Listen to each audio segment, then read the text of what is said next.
So we're sticking with one of the biggest headlines in global news. Russia says it's ready to support Africa towards its energy transition as the continent looks to cut its energy poverty.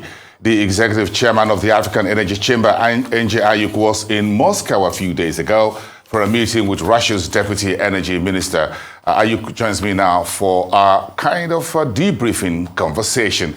Good evening to you, Ayuk. Thanks for coming through. So this is a kind of a debriefing, if you put it that way. Thanks for giving us this first interview since you're back from Moscow just a couple of hours ago, yesterday or so. What was the key focus of your meeting and your team 2 days ago with the Russia's deputy energy minister? We had a very great reception with the Russian First Deputy Minister, Pavel Sorokin. Really great people. We did have a lot of discussions around energy poverty, energy transition, climate change, and the dangers it could be for Russia and Africa, the current geopolitical situation happening in that region, where we are all seeking peace, but also we cannot stop there. We had strong conversations on driving Africa's future and really ensuring that Africa is not put at the back seat, because just like you saw in the previous segment where the Vice President of Nigeria was talking about energy poverty and energy issues, let's not forget 600 million people in Africa with no access to electricity, 900 million no clean cooking technologies. Russia has done something amazing with gas. They've used natural gas to really develop their country, move away from the most carbon-intensive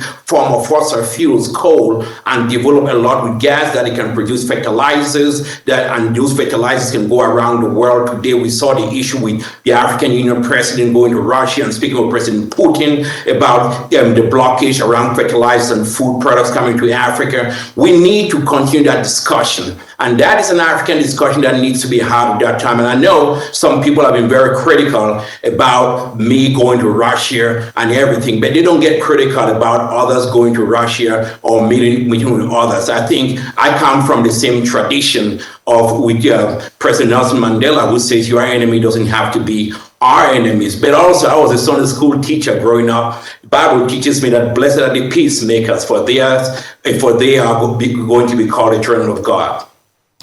Well, how much is Russia willing to put on the table to support Africa's quest to cut energy poverty and get on the road to energy transition, Ayuk?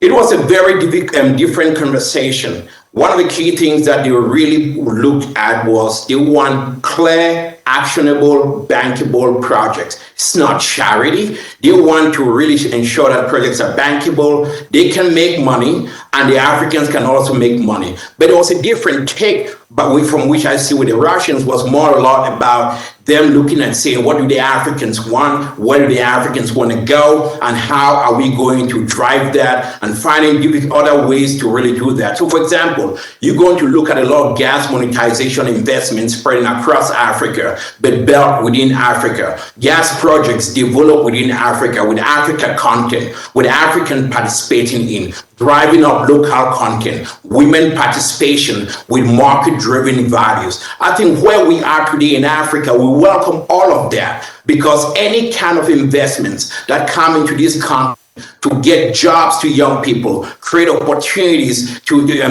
our young people, build fertilizer plants, develop gas projects. That is so critical right now for our continent. And we as the African Energy Chamber, we got to encourage that dialogue, and we got to continue working with all partners that, number one, fit within African values, African traditions, and African market-driven principles to drive this up. This is key important right now. And don't forget, the energy industry has been a strong industry that marches with collaboration. And even during these key times, we got to continue talking. We got to continue collaborating. And even when it is tough, this is important right now.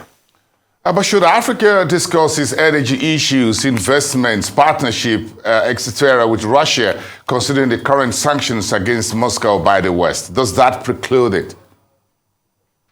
No, it should not. The sanctions are there, and they have to discuss how they work with sanctions or around it or within it. We cannot hamper our development because of sanctions. And these sanctions are there because of a crisis in Ukraine that we're not part of it, and we're not protagonists of these sanctions. What is our position? We hope these incursions or this war stops now and stops today. We are a very pacifist organization. We're pacifist people. We don't want wars. But the other part is that we have to look at these investments. We have to look at using their technology, their skill set, their know-how. It's not just about money. It's about skill set. It's about know-how. But also, we're going to go into COP27. When you go into COP27, we got to make a case for gas. We need all allies around the world because we cannot continue driving up coal. You talk about investment. Look at what we're doing right now, working hand in hand with Russians through OPEC Plus to really ensure that we keep the oil market stable. Market stability is really important right now because even our European or American counterparts and everyday Africans consumers at the pump, they are feeling the heat. So we have to work with the Russians to bring prices down, to make sure that families can get energy. I live in South Africa today. We're facing an energy crunch with load shedding and all of that. We cannot take things, allies out of the table or friends out of the table or those who we believe that can be part of that. And why not even explore the idea of getting gas into Africa? We don't have enough gas into Africa because of infrastructure. We should be driving up this infrastructure development, but also we should work with it with basic principles: free market, limited government, low taxes, individual liberty, rule of law. Those principles are so important, and that's what we need to continue driving. And I think that the Russians will come on board on those principles because we need to have our own principles first. And don't forget, we have the Intra-Africa Free Trade Act. It's very important, but we need to get more allies as we go ahead with our energy security. Yes, Africa needs more allies, but how should Africa play the hand of economic friendship being offered by Russia at this time in terms of what are we doing? If you look at the African Energy Week in October, how much of country-by-country conversation would be on the table for Russians, for friends around the world that needs to invest in Africa, looking at the tough roads of transition from fossil fuel to renewable to clean energy?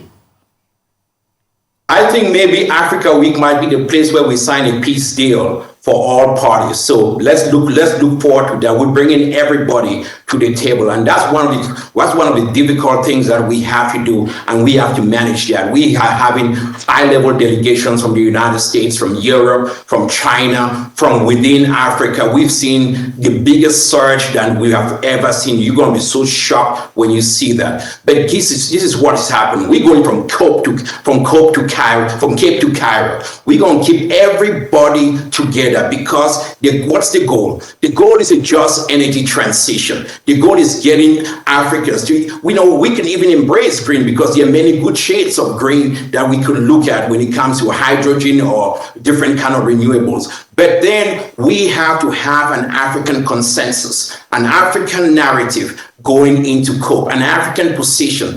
That narrative, that consensus, that we have a unified position going up there. That is our drive. And gas is part of that. We cannot back out on the ability to use green gas in Africa to drive our futures. So we would welcome everybody that wants to participate. Will drive this debate. And I think this is the beauty about free speech and free expression, because we don't want to stifle this and not have different people coming in there. Looking at about 8,000 to 10,000 people coming into Cape Town. We want them to have that dialogue. And yes, I know we're going to have a few protesters and demonstrators. That will be their own way of expressing themselves. But we welcome all of God's children to talk about our energy future and how we're going to save Africa.